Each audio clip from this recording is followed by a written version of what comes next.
દહેગામ નગરપાલિકાના સભાખંડમાં પ્રથમ સામાન્ય સભા મળી, જેમાં વિરોધ પક્ષ દ્વારા ઉગ્ર રજૂઆત અંતે સભા બીજા ટર્મ માટે મુલતવી રાખી।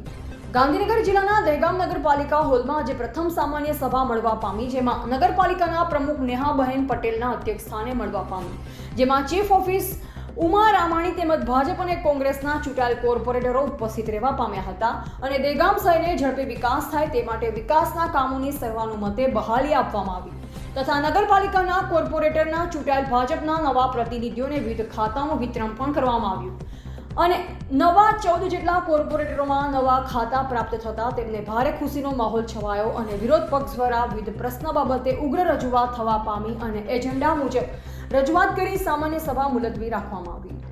રિપોર્ટર અગરસિંહ ચૌહાણ, હર્ષવાલી, દહેગામ।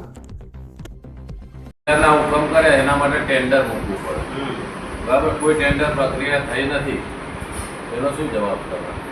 અને સમીક્ષા કરે પહેલા કોણ કેવી રીતે નાનો ઉભારો કરો એમને ટેન્ડર 20,000 ની લિમિટ છે આ પ્રમુખશ્રીના હુકમમાં જૂનું બહાલી આપવાની બાબતમાં જો પોઈન્ટ છે લખી લીધું છે આપણે તારીખ ના આ મારા જે લખાવાના લખી મુલતવી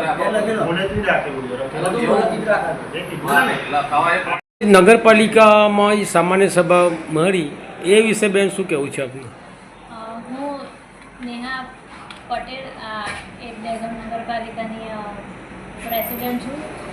આજ રોજ અમારી ફર્સ્ટ સામાન્ય એ સભા થઈ છે, તો એમાં અમે લોકોએ 14 સમિતિઓ બનાવી છે અને 14 કોર્પોરેટરોને ચેરમેન એ આ બનાવ્યા છે, તો એ બદલ અમારી આ સામાન્ય એ સભામાં મેઇન મોટું આજે સામાન્ય સભામાં બીજી શું ચર્ચા વિચાર?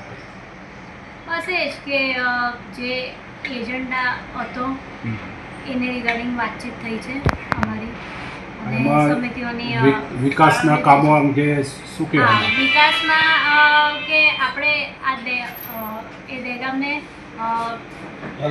અલગથી મોડ આપવો છે કે વિકાસમાં એ સૌથી આગળ રહે અને મને મારા આ બધા સભ્યો માટે પૂર્ણ એ વિશ્વાસ છે કે એ લોકો મને સાથ સહકાર આપશે અને દહેગામનો એ વિકાસ કમ્પ્લીટ એ કરશે।